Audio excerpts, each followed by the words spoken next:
That's what we like to see. 25 people on board before we even started. Hello everyone, how are we all going?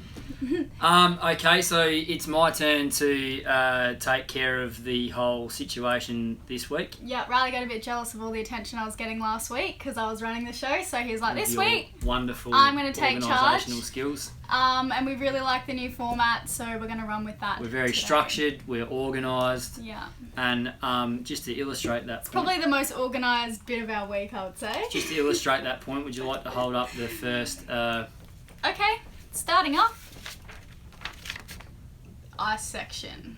And by the way, I have no idea what any of this is. Riley has, taken this into his own hands. So as a lot of you would know, we're going into the ice, which is Svalbard.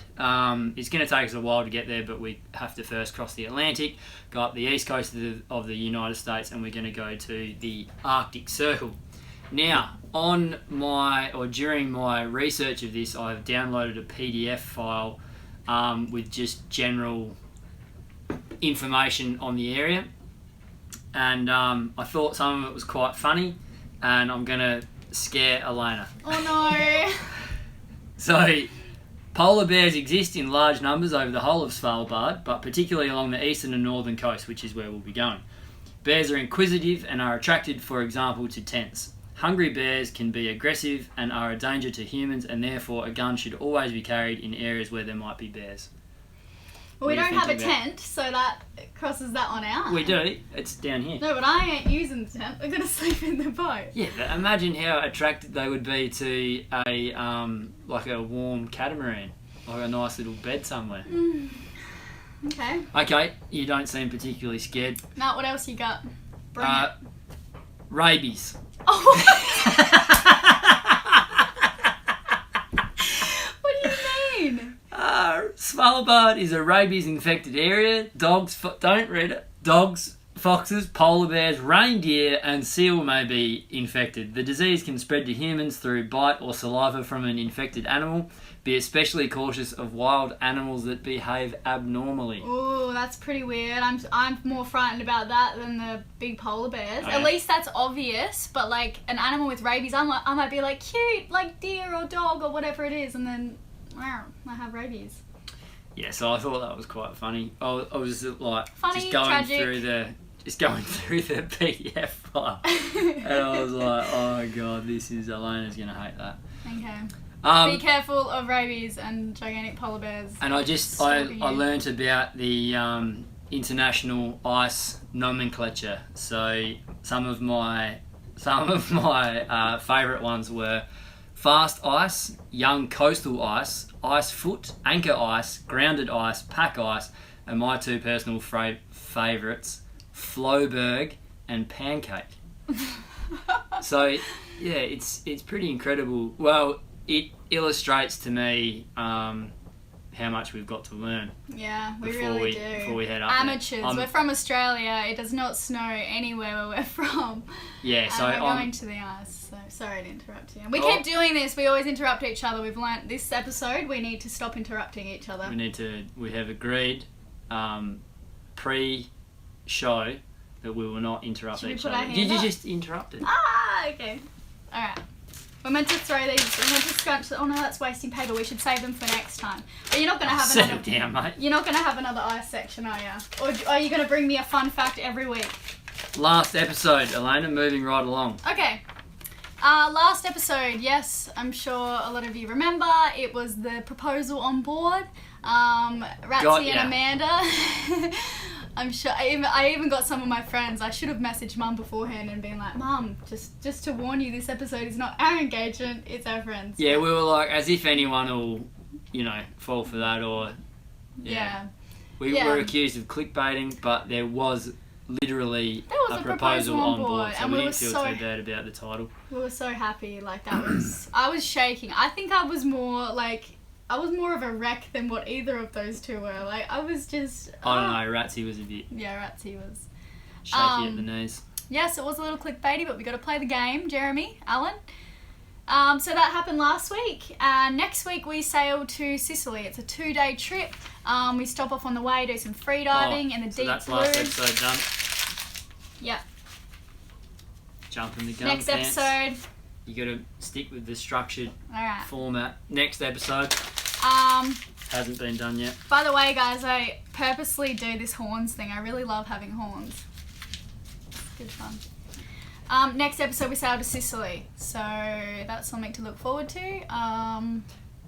We get Come on, you got to drum it up. You got to get people excited. We get really big gusts off the mainland, and Troy and I are outside the whole time just playing with the sails. We pull into that island and we couldn't even go there. Now that was that doesn't get filmed a lot on the episode, but that was quite anyway, difficult, you'll see. Let's not tell them too much. We were sleep deprived. Well, they won't have to watch the episode. Okay. But we were sleep deprived, yes. Best comments. Yep. Go, Elena. What was your one? I didn't get one. You said you got I best sent comments. it to you. Oh, I didn't save it. Didn't you? Oh, here it is. No, Here. here we are. Okay. Keyboard runner. This comment is from Keyboard Runner. I have no idea what I'm in for here. Does it feel like we're not giving you guys enough eye contact? It feels like it's blurry a little bit. I wiped the camera before, but like, are we blurry? Ryle's redoing the Mo for Movember. We are very blurry. Yeah, what's with that? Anyway, sorry guys. No, everyone's saying no, that's great. Alright, cool. Comment from Keyboard Runner 3 days ago. Everyone is freaking out about the proposal. 1422 is the real thrill. I'm absolutely stoked about the collaboration with Elon Musk and SpaceX.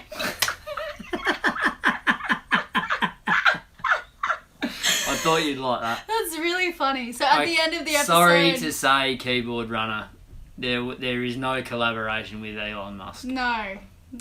The chances of actually getting a hold of him is close to none. So.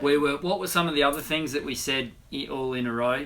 Just to something about really an highlight animal. that we were... a Siberian hamster. Something like that. Yeah, so I was being a bit facetious. I thought that everyone would know that I was joking, but Keyboard Runner... Well, maybe he does. Maybe he's clever and he's playing the game. He's like, yep, I'm looking forward to it. Maybe he fooled us. Double irony. And in that case, congratulations, Keyboard Runner. Okay, so I did a thing on Instagram where I had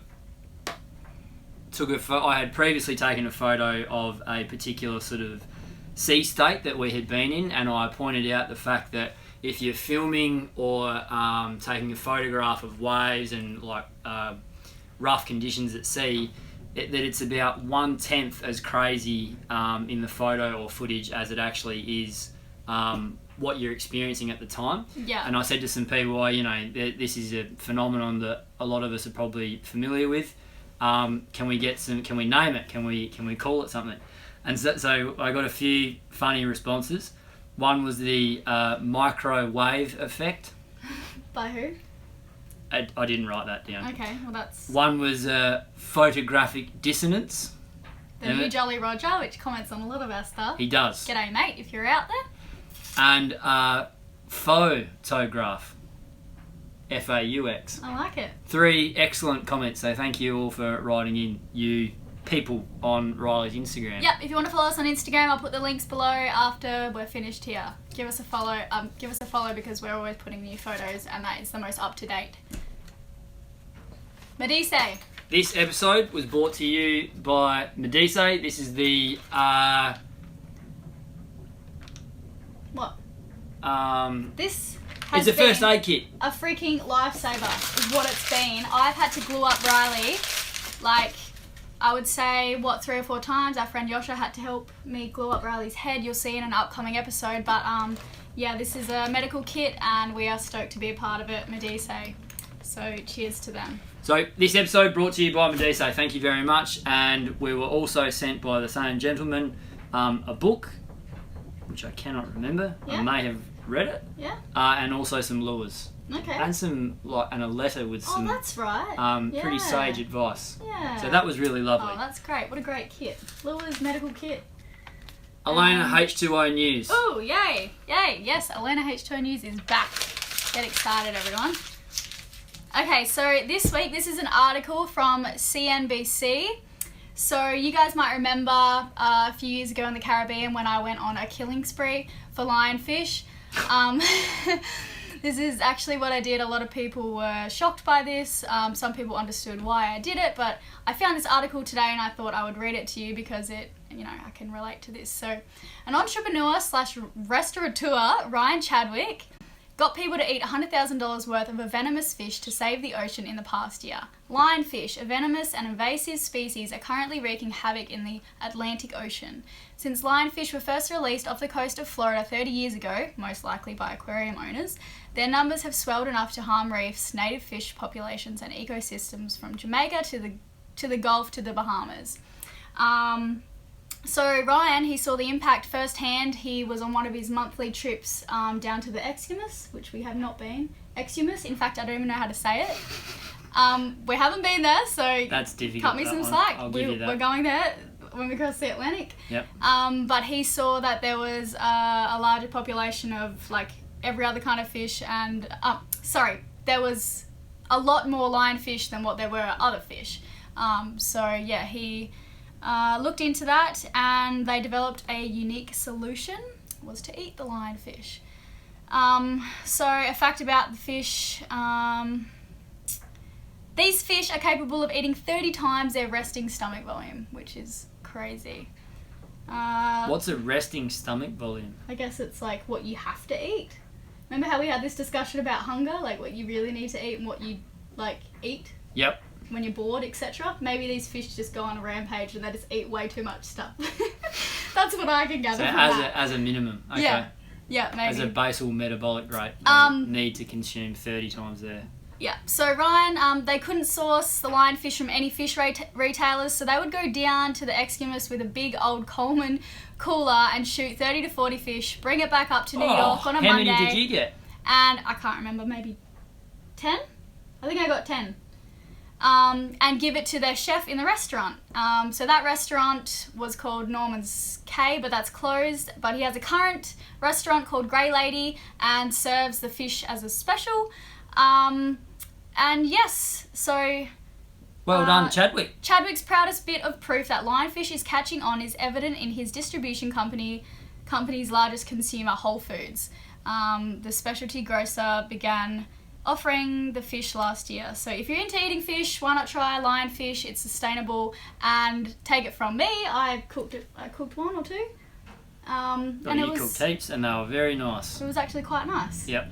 Yeah, so lionfish. And as you're pulling the trigger, you're just like, I'm doing a good thing here. They're quite scary looking, they're quite intimidating, but once you get those spines off, which are the poisonous part, they're... I don't think they got anything on barracuda. Barracuda scared the life out of me. I was also at Redonda. I know we're not supposed to talk for too long, Raz, but I have to tell my barracuda story just quickly while we're on the subject. Oh, this isn't... I don't see this anywhere here. When we were... we always get off track, alright, but I'll be quick. When we were in Redonda and I was shooting these lionfish, there was a barracuda on my way back to the dinghy, and I had a toe ring on, and I've heard that if barracuda see something shiny, they'll go for it, possibly bite you. And the barracuda chased me all the way back to the dinghy, and I've never been so scared in my life. Honestly, it was like nipping at my feet. So that's the story. I had fins on, so it wasn't that, I could use my fins. So how did it see your toe ring? Because my toes poke out the end. They're the little ones. Okay. Alright, fair enough. Anyway. We have a update for our patrons. We are going to be inviting probably between 20 and 30 or however many it takes until we can organise another meet-up like what we did in Menorca in Florida. So early next year, mid next year, I don't know, it depends on the winds and tides and currents and all the different things that we're dealing with. But next year, early or mid, we're going to organise a big meet-up, probably 8 people, 10 people, something like that, in Florida. Yes, yay Florida. So if you would like to pick me, Nick, no, this is all very random, same deal, we push F9 and yeah. So what we did, we had some people come and meet us, and we went on a scooter ride, we went scuba diving, we went sailing 2 or 3 times, had a couple of parties on the boat. Yeah. Had a jam session. All that stuff, and it was really good because My name is F9. All of the people that came along ended up being mates, and it was really good, and we want to keep trying to do this. And we would really love to meet all of you. It's just, there's, how many patrons do we have now? 1,700. It is our obligation to meet you and say thank you very much. We're going to get there. Just, the East Coast of America is going to be good fun. We can have, what? No, well, we're doing just really well for time. I think we could... we can ramble on. Also, now I can ramble on. Yeah. Can we continue on with Barracuda story? Yeah, absolutely. I was scared shitless. No, I'm just kidding. I'm finished with that story. Okay. Featured sailing channel. Yes. This week's featured sailing channel is Sailing ZATARA. So these guys started in June 2016. They have 4 kids. They're hoping to keep going until the oldest has to go to college. So give them a follow. I'll put the link up here when we're done with this livey, but it'll be in the description as well. So the link for this first aid kit will Medice be there. Will be down the link there. For Sailing ZATARA. Yep. Any other links? Instagram will be down there as well. The article, if you guys are interested in the Lionfish restaurant in New York, for those of you in New York, I'll put the article in there as well. And should we take some questions from the audience? Okay. Yeah. Yep. Alright. Serious questions, come on. Remember how we did this last time and many go up and then you don't know. No, but I can scroll, see? How old are you? I'm 24. Am I 24? You must be. Yeah, I think I'm 24. Yep, and I'm 33. Poor connection. No, poor connection. Do you think you'd make it around the west coast of the US? Was it the US? Yeah, because that was Noelle. I think she's from the Was US. it? Yeah. Noelle, she's everywhere. Yeah, but I mean, we'd have to go through the Panama Canal first. So it's a big commitment. We'd have to be going across the Atlantic, up the east coast, and then back down again, and then over across to Svalbard, down to Norway. Yeah, sorry, and going then across the anti-clockwise. Atlantic again, and then be going through the Panama Canal. So that'd be like, we're talking 2.5 years, I'm afraid. At some stage. I'm sure we'll meet you before then. Yeah. Another question. I have my one. That's another question. Okay. Sorry guys about the silence, but I have to scroll through the messages. Eleanor Brooks, when will you come home to Jero? I'm going to surprise my mum for Christmas, but don't tell her. Elena, do I like to sail fast yet? Yes, when things feel good, I really like to sail fast. It's a thrill. It's fantastic. It's really good. And very safe. I do enjoy it, but I always get frightened when I hear something like a noise, because I'm still figuring out what things need to be put away, like my spices. I have to put those away, or they'll just go flying across the room. So the weather conditions might not be that bad, and we might not necessarily be going that fast, but something will fly across the room and I'm like, oh dear, I wasn't expecting that. So that's what I get scared about, not so much the actual speed. It's just just getting to know your boat, I guess. What's a nice speed to be going at on this boat, Elena? I would say 10 knots seems to be the sweet spot. Very comfortable, isn't it? Yeah.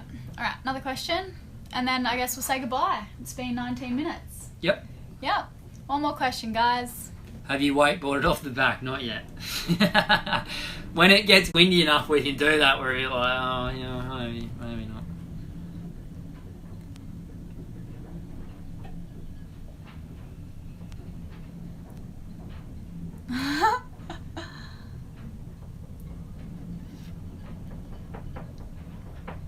Okay, sorry about the silence, we're getting there. This is, Are we doing anything for Halloween? Yeah. You know what, are we doing anything for Halloween? I was thinking... Oh, God. I went for a walk this afternoon and I saw this beautiful, pathway with heaps of leaves. I was thinking of bagging up some leaves and pouring them all over the boat and getting some pumpkins. But we'll see. You'll see about it on Instagram anyway. Whilst Elena is scrolling through comments and destroying our YouTube analytics, I'm building a plane.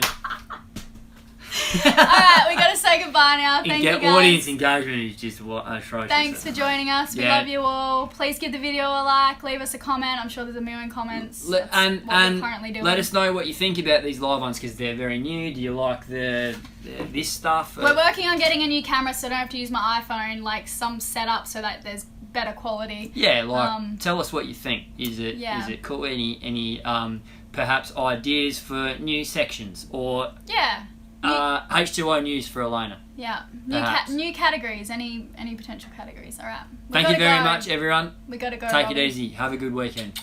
Cheerio, my friends.